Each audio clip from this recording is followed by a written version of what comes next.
Hasilnya lumayan, ZX-RR akhirnya punya sebuah pencapaian yang cukup bagus.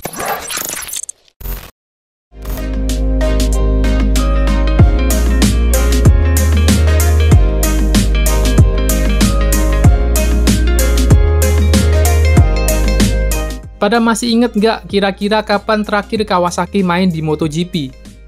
Tahun 2012? Enggak lah, itu kan cuma sebagai tim CRT. Mundur lagi ke tahun 2009. Yes, itu dia. Pokoknya udah lama banget ya kan?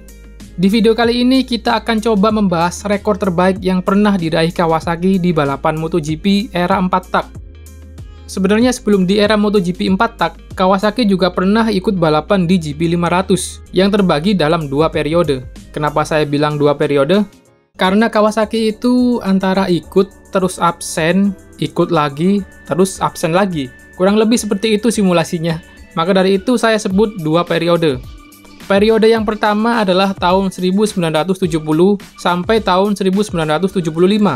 Di tahun tersebut, Kawasaki menggunakan motor H1R yang mampu meraih rekor terbaiknya di tahun 1970, 71, dan 75. Tahun 1970, Ginger Molloy berhasil meraih 4 kali podium 2 dan menduduki klasemen kedua di akhir musim. Selanjutnya tahun 1971.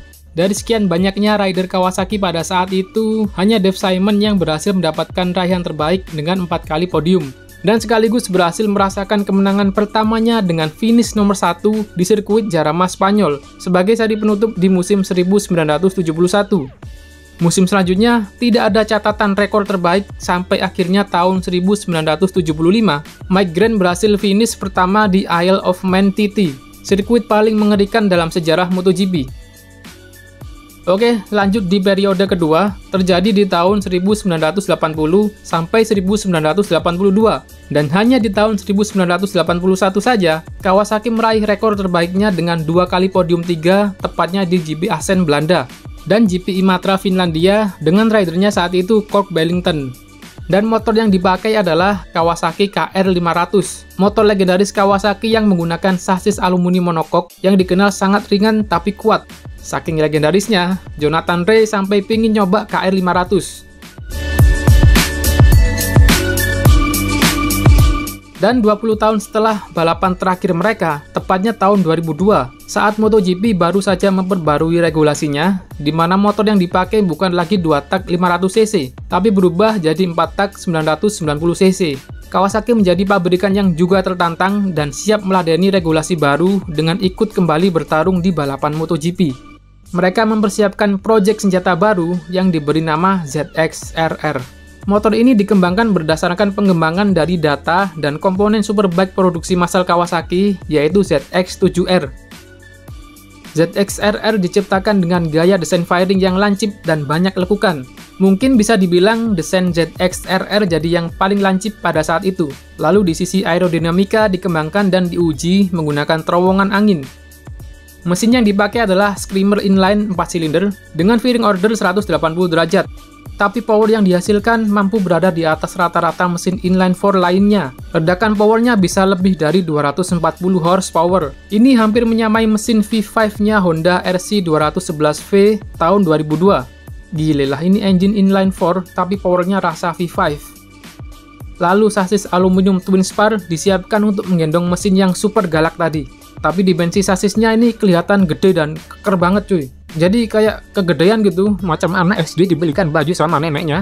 Dan rider Kawasaki saat itu adalah Akira Yanagawa yang diberi tugas untuk menjadi test rider ZX-RR di sirkuit Sepang, Malaysia, dan dilakukan selama 3 hari untuk mendapatkan informasi dan data dari ZX-RR. Tes ini pun berjalan dengan baik dan memberikan energi positif untuk Kawasaki Racing Team. Balapan sesungguhnya dimulai, bukan test ride, bukan juga San Mori. Kawasaki kembali memulai debutnya di MotoGP dengan kondisi yang bisa dibilang ya lumayan telat lah. Mereka baru tampil di sisa 4 seri balap terakhir di musim tahun 2002, dan itu pun statusnya sebagai wildcard, dengan mengandalkan Akira Yanagawa sebagai ridernya. Race pertama Kawasaki dimulai di GP Motegi Jepang, dan hasilnya tidak se-happy seperti saat mereka melakukan pengetesan. Yanagawa mengalami insiden di lap ke-7 karena terjadi kebocoran oli yang membuatnya terpleset dan memaksa Kawasaki menghentikan balapan.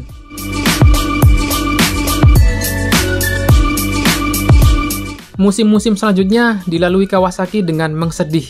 Tidak ada pencapaian yang memuaskan di musim 2002 sampai 2003. Sampai akhirnya membuat Kawasaki melakukan evaluasi dan sadar kalau ZX-RR punya kekurangan terbesar yaitu pada bagian sasis, yang membuat ban belakang sering spin akibat tidak sanggup mengimbangi mesin inline 4 yang powernya terlalu liar.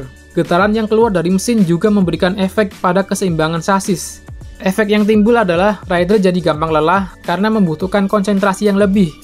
Kekurangan lain dari sasis ini adalah posisi antara jok dan stang yang lebih jauh jika dibandingkan motor di MotoGP yang lain. Fix, sasis sumber masalah. Jadi, sasis kekar bukan jaminan motor bisa tampil perkasa. Akhirnya Kawasaki memutuskan untuk mengganti sasisnya.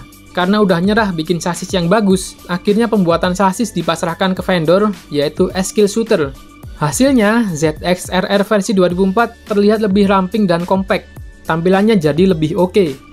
Lalu pada bagian mesin juga diperbarui, tapi masih tetap menggunakan inline 4 Screamer fairing order. Hasilnya lumayan. ZX-RR akhirnya punya sebuah pencapaian yang cukup bagus. Shinya Nakano yang jadi ridernya saat itu berhasil naik podium 3 di sirkuit Motegi Jepang pada tahun 2004. Podium pertama setelah 23 tahun lamanya. Tahun 2005, Kawasaki kembali melakukan pengembangan mesin untuk ZX-RR. Kawasaki mendengarkan saran dari Shinya Nakano, mereka merubah sudut putar mesin Screamer ZX-RR jadi long bank fairing order, yang merupakan versi modifikasi dari Big Bang dengan sudut putar acak. Ya, agak-agak mirip seperti crossplane-nya Yamaha M1, supaya mesinnya lebih jinak dan power delivery lebih smooth dan merata. Karena menurut Shinya Nakano, mesin Screamer itu butuh usaha ekstra untuk bisa dikendalikan dengan baik. Dan di sini konfigurasi yang dipakai masih tetap inline 4. Pengujian mesin dilakukan 2 kali, yaitu di Sepang dengan Shinya Nakano sebagai test rider, lalu yang kedua dilakukan di Jerez dengan Alex Hoffman sebagai test ridernya. Kawasaki optimis dengan mesin barunya ini akan membawa hasil yang baik di MotoGP musim 2005. Dan ternyata membuahkan hasil. Olivier Jacqui, rider asal Prancis, berhasil memberikan Kawasaki podium kedua di GP Chinese. Olivier Jacqui memulai balapan dari grid ke-15. Lebih gokilnya lagi, status Olivier Jacqui adalah replacement rider untuk menggantikan Alex Hoffman yang mengalami cedera. Pemain cadangan tapi bisa tampil lebih keren dari pemain utama. Good. Musim berikutnya, tahun 2006, Shinya Nakano kembali naik podium kedua di sirkuit Assen, Belanda, setelah berhasil memanfaatkan jatuhnya Colin Edward akibat duel ngotot melawan Nicky Hayden. Shinya Nakano sukses mencuri posisi Edward dan berhasil finish di posisi kedua. Selanjutnya, tahun 2007, giliran Randy Depugnet naik podium 2 di sirkuit Motegi. Sempat turun ke posisi 10 dan harus melakukan perjalanan ke pit stop di lap ke-7 untuk mengganti motor karena kondisi wet race, tapi bisa menyelesaikan balapan di posisi kedua. Good. Tahun 2008, MotoGP kembali memperbarui regulasinya, di mana kapasitas mesinnya diturunkan jadi 800 cc. Akhirnya, Kawasaki melakukan perubahan pada mesin ZX-RR yang dikembalikan ke fairing order Screamer. Jadi yang versi 2008 udah gak pakai mesin long bank lagi, dengan sedikit perubahan pada sasis menyamakan bentuk mesin. Kabar ini sempat jadi jokesnya Masao Furusawa, si bapak crossplane-nya Yamaha M1, yang menurut Furusawa, hubungan antara throttle dan ban jadi gak akur kalau pakai Screamer.